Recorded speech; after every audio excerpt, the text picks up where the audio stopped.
Hey everybody, welcome to another model building workshop. I'm Mr. Allen, coming to you from my basement workshop here in Providence, Rhode Island, on behalf of the Community Libraries of Providence. And we're doing the follow-up to the Soviet Tank Crew from 1939-1942. Yeah, this is from ICM. It's an early ICM kit. I don't know if there's a date on this one. I don't know if I mentioned that in the previous episode. Let's take a peek. I don't see one on the box, though there probably is one somewhere on Scalemates might have it. But anyway, this is from ICM out of Ukraine, and it's got a ICM USA, Redwood City, California address on the back as well. As I mentioned, I think in the previous episode, got this kit in Canada from the Udisco Limited big hobby store that was on Descaries Boulevard in Montreal, Quebec. But apparently, I guess that store is no more, which I'm really upset hearing about that, because I used to love going there whenever I was in Montreal. I used to love stopping there, so that's disappointing. It's very sad to hear that. Had many a good memory going there. Anyway, so let's see where these things are now, because I've been working on the painting. So I'll start with the officer here, and I'll reference the book, which I may have to go dig. No, the book's next to me. Never mind. Don't have to dig. Yay! So here's the officer, and I know this isn't the best camera system here because I'm using a Surface Pro. At some point, maybe I should upgrade to something else for these kind of videos. But in any case, this is how the officer is working out. Still some touch-ups to do. Now, I've been doing mostly Tamiya acrylics for these, although there are some other colors, from Model Master, and even, I can't believe this still works.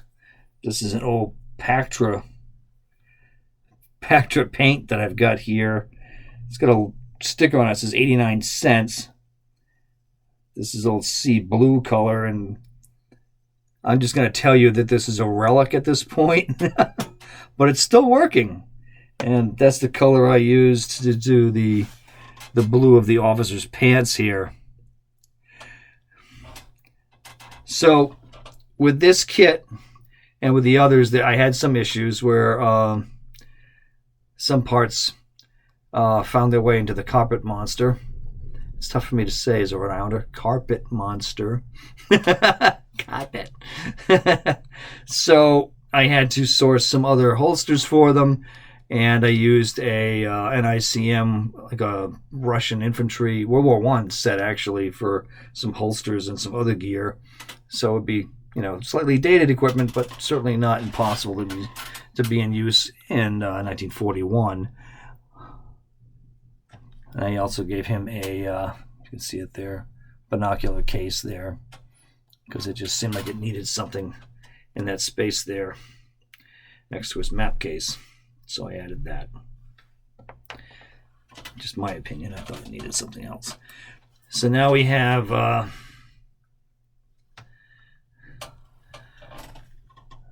this man with his giant wrench, and he's got a bag. Issue I had with this kit, I ended up having to add a strap to that bag because it implies it's there, but it's not well defined on the back of the figure. So I made my own using strips of plastic to do this, and put that in. I'm still working on that because it didn't have a very natural look to it. And here's the other crewman standing at attention. Again, with a holster in the back.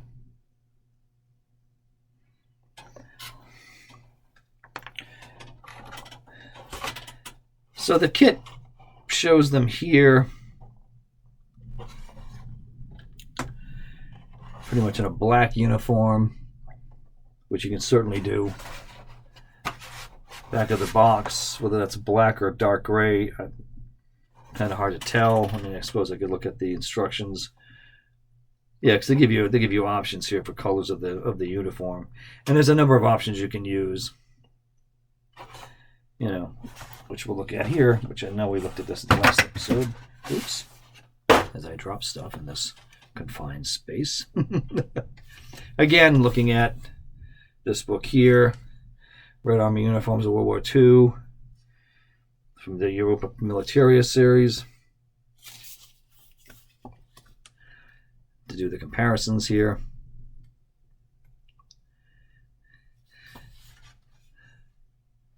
So here's a tank uniform with a leather jacket. Not quite what we got here, but gives you an idea.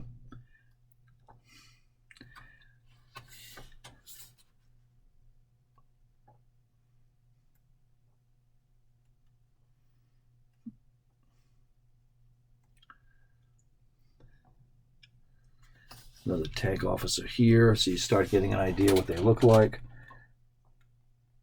With the helmet and the goggles are there, and the leather, dark blue. You can certainly paint them that way.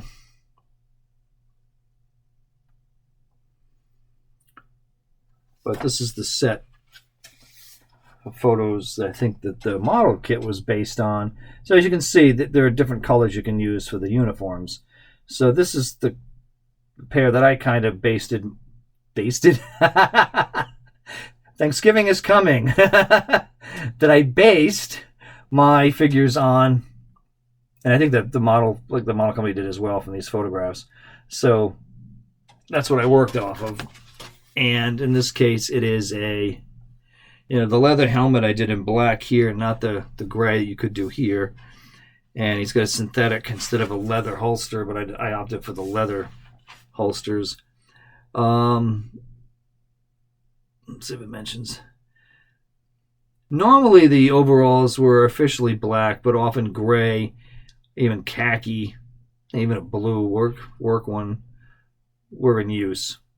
And some of the Lend-Lease uniforms that were made, like in Canada, for example, they tended to be worn without insignias. And here is this is Lieutenant here, the tank troops. Just kind of what I was looking to do. So what I may end up trying to do on the officer here, I may try to get some decals or something, because there should be a red stripe on those trousers. Just going to be really challenging to do, but I think with a decal maybe, and possibly a red stripe around the top of the peaked cap.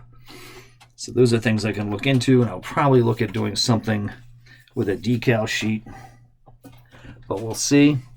That could be a challenge. But something like this is the kind of thing you could use. Like here I have the Eastern Express BT7A, which I've shown you in a previous episode. This is Eastern Express, I think is what this one is. And, this is the kind of vehicle you could use. And get him to stand up. Not really. They'll need stands, or I'd have to come up with a diorama. But anyway, that's the kind of thing that would go with this. All right, so that's a look at how these figures are coming along, and we'll see you in the next model building workshop. Bye now.